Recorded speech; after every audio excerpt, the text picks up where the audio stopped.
One of the major reasons we fail to secure ourselves financially is because we are unaware of the things that need to be done. We do what we feel is right. Maybe we've learned these from our homes growing up, observing our parents and people older than us. Maybe we're taking tips from friends, family, and co-workers. But that might not always be sufficient. So it's essential to know what are the key components that you need to focus on while creating a roadmap for your financial well-being. So in this episode of the Wealth Nation podcast, we're going to be talking about different aspects of personal finance to give you an idea of how your complete financial picture should look like. Welcome to the Wealth Nation podcast, a podcast for every mother, daughter, grandmother, sister, and wife, and the men who are smart enough to tune in. The Wealth Nation podcast brings you all you need to know about investments, business, property investments, personal finance, and all-around financial wellness. Here is your host, Yolanda Rose. Thanks for joining me today in another episode of the Wealth Nation podcast. I am Yolanda. I'm a wealth advisor and I am the director of Solomon Wealth as well. So if it's the first time that you're tuning into the Wealth Nation podcast, welcome to the show. Where have you been for so long? I think you have about 100 episodes to catch up on. Luckily, it's always going to be available. So when you get a chance, download as much as you can and listen to all of our past episodes. And I would really love for you to leave me a review as well. So if you can quickly do that for me, leave me a quick 2-line review. Let me know what you think about the podcast or what other content should I be covering here as well. The Wealth Nation podcast is brought to you by Solomon Wealth Management. Solomon Wealth Management is an innovative team of wealth managers that addresses the entirety of your life, your family, your business, your future, one facet at a time. We use our skill and expertise to the consideration of what you have accumulated and how best to administer it through life's changes. From financial counsel on managing your wealth to careful contemplation of how to transfer it to future generations, it's your vision for your future combined with our skill and expertise to help you reach financial excellence. So if you want to sit with us one-on-one, go to www.solomonwealth.co.za, click on the Get Started button, and we could be chatting one-on-one. Before we get started on today's show, I just want to quickly remind you about the webinar or the masterclass that we've got going on now. You can go to our website. It's www.financiallyfabulousfemales.com, and it's on that first part. There's a big button there that says join now. So that's the webinar on the 5 investments that every South African needs. So if you haven't checked out that webinar, go check it out. That's going to be coming down in a couple of weeks, depending when you are listening to this podcast. So now is your chance. Go have a listen. We're going to refresh that. We're going to put a brand new training up, but I don't want you to miss this one. Okay, we're going to build and expand our knowledge even further in the next masterclass. So go and check out the 5 investments that every South African needs to make. Okay, so let's take a deep dive into our topic today. We're looking at the various aspects of personal finance that you need to have in place. And there's so much. And there's 5 we're going to talk about today, but I want you to think about this 5 as the first layer. These are the 5 priority areas that you need to think about. Master it. Get it solidified in your life. Get a plan for each of these 5 areas, and then from there start building. And this is your actual foundation that you're going to need to be building your financial house on. All right, so the 5 aspects that we're covering today to make your financial picture complete would be saving, investing, financial protection, tax planning, and retirement planning. So one is not greater than the other here. These are the 5 equally important foundational elements of a complete financial picture. This is level 1 though. Okay, so savings. This here we're basically talking about keeping money aside as savings to cover you in an emergency. So specifically emergency savings, that's what we're talking about. Then investing. Now investing is important to grow our funds so that we're able to achieve all the things that we want to with our money. There is financial protection, like I tell my clients, and if you're a client, you know that I tell you this. While you're out there building your empire, anything can happen. Life can happen. An accident, a major illness can take you out and derail your plans completely. And that's when your financial protection comes along in the forms of insurance. Okay, and this ensures that you and your family are able to sail through whatever these hard times that may come. This is your protection that you need. Then there's tax planning, and with a proper tax planning, so you got to make sure that you have adequate expenditure and investments. You can bring down your taxable income using all of the various tricks that we talk about on the podcast and all of the various other content we talk about, and eventually to save you a lot of money every year. Okay, not to do anything illegal and be dodging taxes. We have to be responsible citizens of the country. Nobody likes to pay them, but if you're paying them, pay as little as possible. Use all the legal loopholes that you get. And then there's retirement planning, and this one is important because the key here is to start early. And retirement is very crucial, that you have a big bank balance, or you have that large amount that is solely to meet your needs during retirement. And it all starts with time in the market for retirement planning. So the earlier you get started, if you are able to start for your kids, start.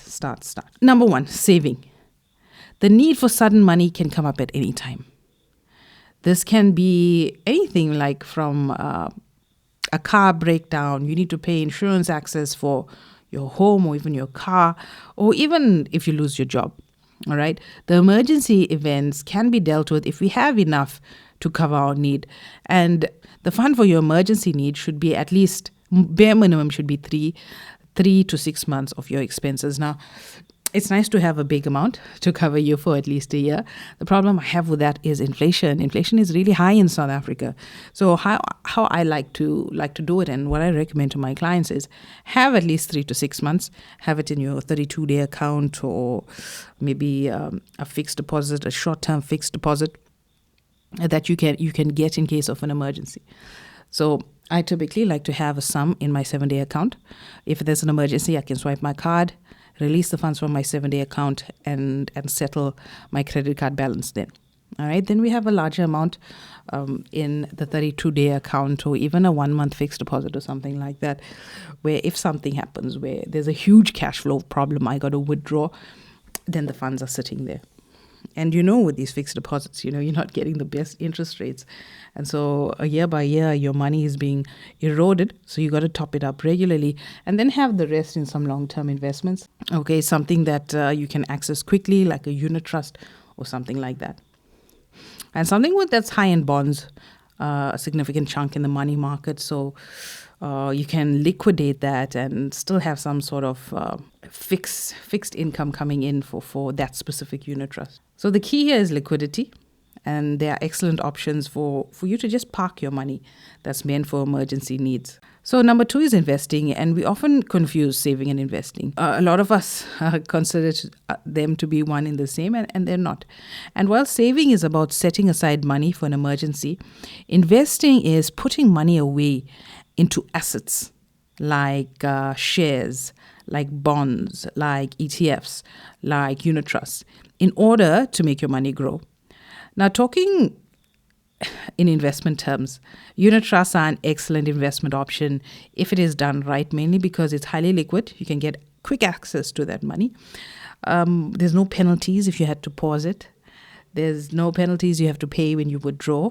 Other than the taxes that would be due. So while investing in unit trusts, it's very essential to be mindful about your portfolio construction at this point. It might be counterproductive if it's not aligned to your goals that you set. So it's essential for you to make an investment as per your investment requirement, your risk appetite, and your investment horizon. So ideally here, you want to turn your dreams into goals. Okay, so you're going to set those financial goals for yourself and set a time frame around that. Then you pick a unit trust that matches your investment time frame. And also you got to know your risk appetite as well when you or your financial advisor is constructing this investment portfolio for you. So what should you pick in this sort of investment? Well, you got to look at your short-term goals. These are the goals that you need to achieve within 3 years. Maybe you're saving up to buy a car, a deposit for a home. You're saving up for a trip. Okay, so these kind of short-term goals, you want to be, you don't want to be high equities. You want to be in bonds, some good returning bonds.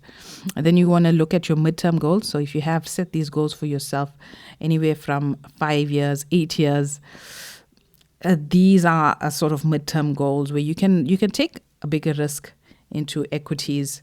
And then the long-term goals like retirement, your kids' education, your kids' marriage.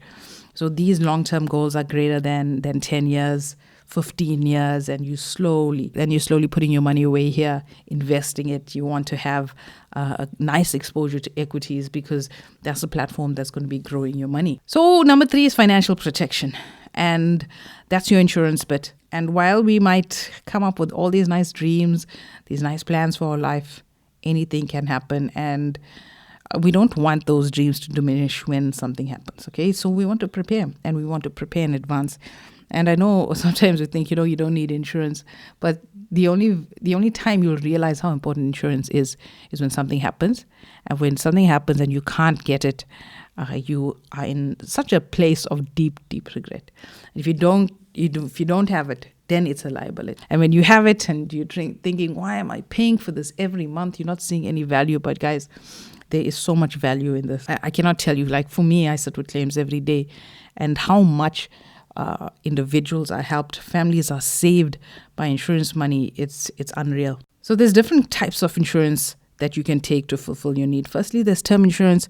Go and check out my YouTube video on this. We spoke about whole of life insurance and term insurance just for a specific time if you die prematurely or something like that, where you can cover yourself up to retirement age or until your kids are 18 or 25. Then you have your medical aid and your critical illness insurance. So your medical aid is for your hospital expenses when you're in hospital. Critical illness cover is when you have that major disease, you have that heart attack, that stroke, cancer. Cancer is a terribly expensive disease to fight. And when you're fighting this disease, you got to have that financial peace of mind, because if you don't have those finances to fight it, you're sitting in such a place of defeat. So make sure you have critical illness insurance. And cancer is becoming more and more prevalent. And it's not just the older folks, a lot of younger folks as well. So the key here is to take this kind of insurance when you're young and when you're healthy, because that's when it's the cheapest. Then if you're a homeowner, you want bond insurance. And sometimes, bonds force you to take this kind of insurance. But if you have adequate life cover, depending on your life circumstances, of course, you don't have to take something new. You can just leverage on what you have. And then is your income protection, your short-term income protection, your long-term income protection. If anything prevents you from gaining an income, you still need that income to come in. If you're too sick to work, that's where your short-term and your long-term income protection comes into place. And number 4 is your tax savings. Guys, we got to know taxes. And I know it's not something that we teach in schools or we just trust the accountant to do it. It's great that we do that and we go to a specialist. But we got to have some level of understanding at our point. We got to understand the tax breaks that we get in terms of medical aid, donations, retirement savings when we contribute to the retirement. All of that just lowers our tax liability. Know what's going to happen in terms of taxes when we retire, what's going to happen when we die, what taxes are due when we die. I call them the death taxes because we don't really plan for them, and you got to pay for your taxes when you die. And if you're not going to pay, your family's going to pay, and if they don't have the funds for it, guys, they're going to be in so much trouble. So plan for this. And number 5 is retirement. Retirement is one of the most crucial life stages and can be very blissful or miserable depending on how you plan for it. Now, planning finances for retirement is basically a 2-step process. First, you're saving for retirement, and the second is generating income from the assets during retirement. So we have the pre-retirement phase and we have the post-retirement phase. Both requires very different strategies and some such unique products in South Africa. Like depending where you have your retirement products, you can withdraw from your life cover tax-free during retirement. Because ideal situation, right? You're retired. Your kids are out of the house, or if they're in the house, they're financially independent. You don't have to worry about them. Your bond is paid. Okay, your biggest expense is most likely going to be your medical aid. But if your kids are financially independent, your debt is paid, there's no need for huge amounts of life insurance. So you should be you should have that opportunity to draw from your life insurance tax-free at retirement. So you need that multiple income pots. Go and check out my videos on YouTube. I did the retirement planning. I think I did one or two videos on that, where I showed you multiple levels of income, but the key is starting early. So saving for retirement, again, two major reasons here is for loss of income and increased life expectancy. So let's assume you retire at 60 and you live up to age 85. How do you plan to fund your expenses for 25 years after retirement? At a time when you don't have a steady income. Maybe you can't retire at the age that you're planning for. You have to work longer. A major consideration that a lot of folks don't consider when planning for retirement is inflation. The rise in the price of goods and services for regular use, your expenses will be much higher at retirement than it is today. For example, if you're living off 20,000 Rand a month today, you got to plan for 20,000 Rand per month at retirement, and you got to factor in inflation. Buying power of 20,000 Rand could easily be 80, 90,000 Rand, depending on your age. Like for me to plan for 20,000 Rand per month for retirement, I would need the equivalent of 90,000 Rand when I'm 65. That's a lot of money. And, we're putting in inflation there. And that inflationary cost is going to cost me about 80, 90,000 Rand a month. Okay. And the next thing we're looking at is generating an income during retirement. So what would basically happen is your retirement savings, we would invest it for you to draw an income. And here your option is a life annuity or living annuity. Living annuity, you get to choose where you invest. You get to choose how much you want to withdraw. The life annuity is where you say, right, you go to your insurance company, you say, right, this is my lump sum. I want you to pay me an income till I die. Pay my spouse an income as well till I die. It's a lesser amount, but it's guaranteed income. So depending on that one pot, just a paper asset for retirement is not enough. Guys, you have to have multiple sources of income. Start now. So the bottom line here is that you are in control of your finances and you have the power to make the life choices without worrying about money. So the bottom line here is the choice is yours. You got to know these five aspects of saving, investing, taxes, retirement planning, and financial protection. Okay, you got to know it, you got to master it. And then we got to look at the other aspects, such as estate planning. Huge one is estate planning, more advanced level of investments, tax-free investments. The investment sector alone, there's so much, That's the most exciting part. Nobody likes to look at the rest. But guys, the rest is equally important than just investing. All right, so that's it for me on this episode of the Wealth Nation podcast. I'll chat to you next week. Thanks for tuning in. Make sure to visit our website at www.financiallyfabulousfemales.com and sign up for our free investment masterclass.